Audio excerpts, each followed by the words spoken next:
Okay. యేసుక్రీస్తు ఉండేనా? యేసుక్రీస్తు చారిత్రక వ్యక్తే సుమారుగా ఉన్నాడు. ఓకే. అంటే మనకి డెడ్స్కి అని యేసుక్రీస్తు దేవుడా?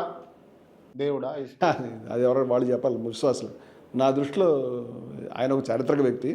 డెడ్ సీ స్క్రాల్స్ అని మనకు దొరికినాయండి. మృత సముద్రం అంటాం డెడ్ సీ అనేటువంటి దాన్ని. దాని ల్యాండ్ లాక్డ్ సముద్రం కాబట్టి దాంట్లో సాల్ట్ పెరిగిపోయి అది డెడ్ సీ, దాంట్లో మనం మునగం. అది ఉంది, మీకు తెలుసు డెడ్ సీ అనేది.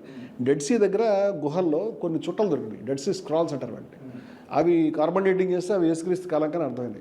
యేసుక్రీస్తు యొక్క మధ్య జీవితాన్ని గురించి బైబిల్ మాట్లాడడం లేదు. ఆయన పుట్టడం, ఆ తర్వాత ఆయన మళ్ళీ సడన్గా ఆయన ప్రచారం చేయడం కనిపిస్తుంది మనకి.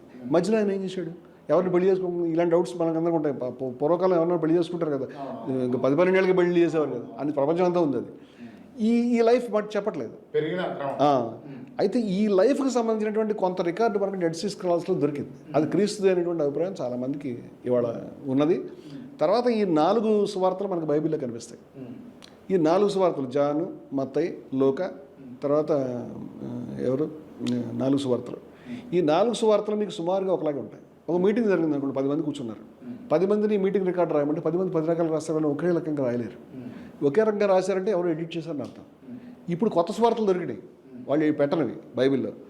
ఇప్పుడు అన్ని సువార్తలు చూసిన తర్వాత కొన్ని మాత్రం ఎడిట్ అయినటువంటి వెర్షన్స్ రోమన్స్ దాంట్లో పెట్టారని మనకు అర్థమవుతుంది. అంచేత క్రీస్తుకు సంబంధించినటువంటి మతం ఏదైతే ఉన్నదో అది వేరండి. క్రీస్తు ప్రవచనాల లైఫ్ వేరు. క్రీస్తు ప్రవచనాల లైఫ్కి నేను జోహార్ చెప్తాను. ఆయన అద్భుతమైనటువంటి ప్రసంగం చేశాడు కొండ మీద. ఆయన ప్రవచనాలు అద్భుతమైనది. నీకు నీ పొరుగువాడిని ప్రేమించడం అనేది అద్భుతమైనటువంటి ఆదర్శం. నీ పొరుగువాడు క్రైస్తవుడైతే కాదు, హిందువైనా ప్రేమించాలి, ముస్లిం అయినా ఎవడైనా ప్రేమించాలి, దాని అర్థం నీకు వెళ్ళి ప్రేమించాలి. మీ కురాల్లో కూడా ఇలాంటివి నేను చెప్పగలుగుతాను. కానీ రంగనాథానంద్ గారు మన భారతరత్న ఇచ్చారు ఆయనకి, మన రామకృష్ణ మిషన్ యొక్క అధ్యక్షులు వారు అద్భుతమైన మాట రాశారు. నీకు వెళ్ళి నీ పొరుగువాడిని నువ్వు ఎందుకు ప్రేమించాలి? ఈ ప్రశ్న క్రైస్తవం సమాధానం చెప్పగలుగుతున్నాను. ఎందుకు ఎందుకు ప్రేమించాలి అంటే ఉపనిషత్ సమాధానం చెప్తున్నారు. ఎందుకంటే తత్వమసి అది నువ్వే కాబట్టి నీ పొరుగువాడు నువ్వు ఒకటే నువ్వు అర్థం చేసుకుంటే అప్పుడు ప్రేమిస్తావు. ఇది ఉపనిషత్తుని